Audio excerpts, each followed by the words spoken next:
কেউ বলছে এমডির দোষ, কেউ বলছে লিডারের দোষ। অ্যাকচুয়ালি মিডিলে পাবলিকরাই মারা পড়ছে।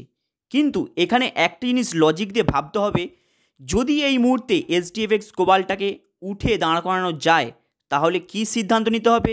তাদেরকে পেমেন্ট ক্লিয়ার করতে হবে। যদি পেমেন্ট না ক্লিয়ার করতে পারে, সেখানে কিন্তু এইচডিএফএক্স গ্লোবাল বিভৎস পরিমাণে একটি প্রবলেমে পড়বে। এরপরে লিডার বলছে তারা তো কোনো আর্নিং করতে পারছে না, তারা তাহলে এই মুহূর্তে রেডি আছে নতুন বিজনেস দেওয়ার জন্য।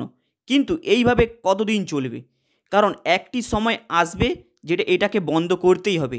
তাই এই মুহূর্তে এইচডিএফএক্সের এমডির কী অ্যাকচুয়ালি বক্তব্য, যেটা অল লিডারকে এবং পাবলিককে প্রত্যেকে শোনা দরকার, সেটা অলরেডি আপনারা নিজেরা শুনুন, শুনলে বুঝতে পারবেন। আমরা তো ব্যবসা করতে চাইছি, কেন স্যার ইনকাম যদি না হয়, ঠিক আছে, আমরা ব্যবসাটা যদি ইনকাম কোনো কিছু না হয়, তাহলে আমরা ব্যবসাটা করবো কি করে, রোজগারটা করবো কি করে স্যার? অলরেডি তো 3 মাস 4 মাস ধরে তো কোনো 1 পয়সা ইনকাম নেই, অথচ আমরা কোম্পানি বুঝতে পেরেছি আপনারা ব্যবসা করেছেন, আজকে রোজগার নেই ঠিকই, কিন্তু যে রোজগারটাও কোম্পানি থেকে বেরিয়েছে আমরা সেই রোজগারটাকে সুস্থভাবে পরিচালনা করতে পারিনি। কারণ সেই একই জিনিস, সমস্যাটা এইখানে যখন সেপ্টেম্বর মাসে ট্রেডিং এ আমাদের হিউজ লসের জায়গাটা তৈরি হলো, তখন থেকে আমার বিশেষ করে দাবি ছিল যে এইভাবে সিস্টেমকে আগিয়ে নেওয়া যাবে না, যেহেতু আমাদেরকে হিউজ পরিমাণে একটা ডেফিসিটে পড়ে গেছি, আমাদেরকে খরচা কমাতে হবে। কিন্তু বিভিন্ন সামনের সারির লিডাররা সেই সময় আমাকে একটু চালাতে দেয়নি, যে খরচা কমাতে দেয়নি, কেননা মার্কেট নেগেটিভ হয়ে যাবে,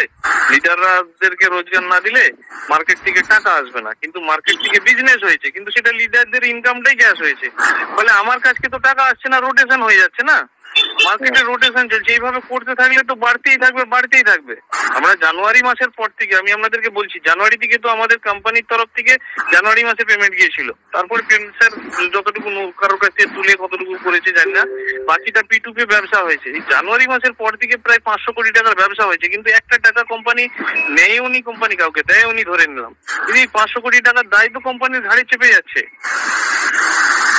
বুঝলাম স্যার, মানে এটা অ্যাডজাস্টমেন্ট হয়ে গেল, আর এখন পুরোপুরি কোম্পানির উপরে চলে আসলো নতুন ওই মাসে মাসে দেওয়ার ব্যাপারটা। হ্যাঁ, তাহলে এবারে কি হচ্ছে বলুন তো? এবার এখন যে পজিশন দাঁড়িয়েছে, যেন কোম্পানি 4 মাস 5 মাস পেমেন্ট দেয়নি, এই কথাটা বাস্তব সবাই মেনে নিচ্ছে, আমিও মানছি।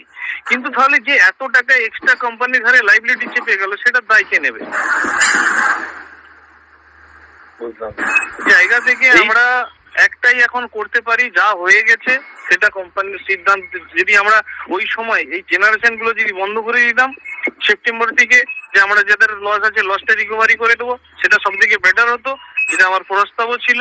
সেই সময় আমাকে নানা রকম ভাবে ভুল বুঝিয়েছে এটাই, যে আমাকে বলেছে হিউজ পরিমাণ বিজনেস করে আমরা দেবো, ব্যাকআপ ফান্ড তৈরি হয়ে যাবে, ট্রেডিং ফান্ড তৈরি হয়ে যাবে, যেটা আজ পর্যন্ত সম্ভব হয়নি আর হবেও না।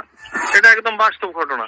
কেননা যে পরিমাণ আমাদের হিউজ পরিমাণ কমিশন জেনারেট হয় পুরোনো বিজনেসের উপরে, যে পরিমাণ প্রফিট শেয়ার জেনারেট হয়, সেই পরিমাণ বিজনেস করা সম্ভব হচ্ছে না। কেন? মার্কেটে নানা রকম সন্দেহ রয়েছে, আতঙ্ক রয়েছে।